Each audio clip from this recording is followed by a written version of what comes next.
안녕하십니까. 잠실 마이스 중개사입니다. 이번 시간에는 위반 건축물에 전세로 들어가면 안 되는 이유에 대해서 말씀드리겠습니다.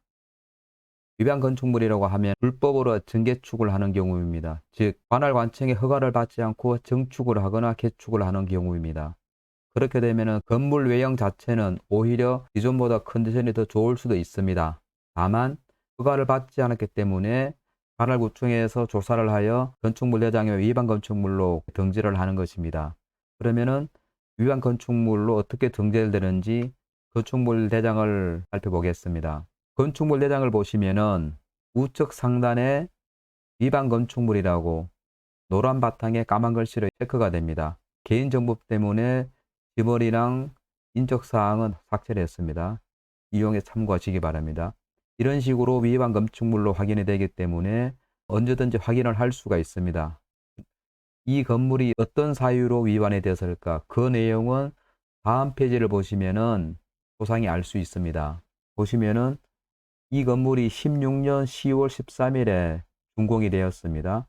그리고 같은 무렵에 아마 같이 공사를 하면서 이 건물이 401호인데 보면은 401호에 판넬 주거 3.5제곱미터 약 1평가량 확장을 했는 것 같습니다.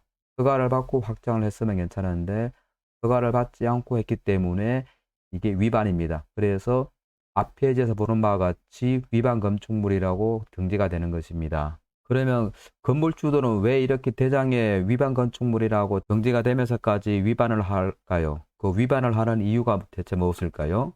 살펴보건대 이렇게 불법 위반 건축물을 만드는 이유는 기존보다 건물 컨디션을 좀 확장하거나 넓혀서 여기에 전세나 월세를 놓을 때 전세금을 높이거나 월세를 더 많이 받을 수 있다는 그런 이유 때문이라고 생각이 됩니다.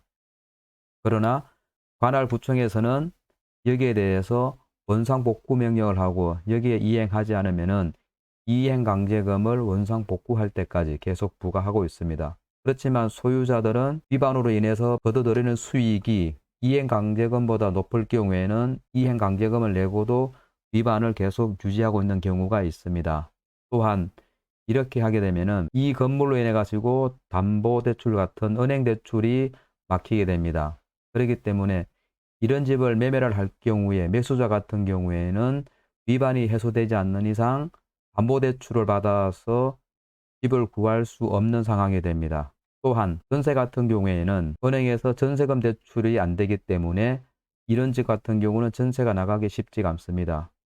그리고 또 이런 집이 마음에 들어서 자기 돈을 전액 부담을 해서 전세로 들어간다고 가정을 하게 되면은 나중에 이 집에서 나올 때가 문제가 됩니다.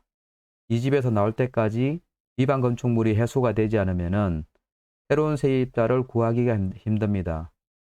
요즘 통상적으로 볼 때 전세금 같은 경우를 100% 자기 비용으로 부담하는 경우가 거의 없습니다. 대부분은 전세자금 대출을 받아서 전세를 활용하고 있는데 이렇게 전세 대출이 되지 않는 집 같은 경우는 세입자들이 들어갈 수 없는 상황이 됩니다. 그렇기 때문에 내 돈 내고 전세로 들어갔다 하더라도 새로운 세입자가 전세 대출이 불가능하게 되면은 나올 때 쉽게 나올 수 없는 그런 상황이 됩니다.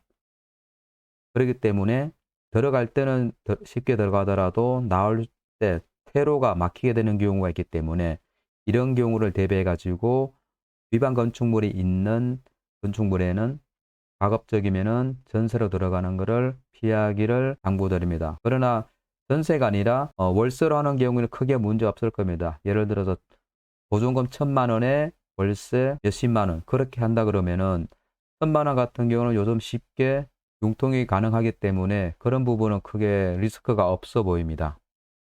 단 위반 건축물이 있을 경우에 전세 자금 대출을 할 경우에 문제가 된다는 얘기입니다.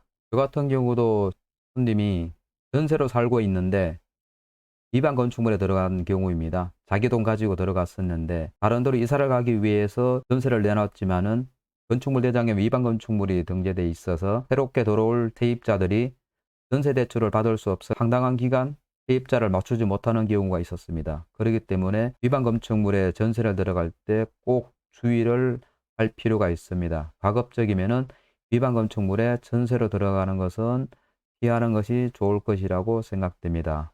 이상 이번 시간에는 위반 건축물에 전세를 들어가면 안 되는 이유에 대해서 말씀드렸습니다.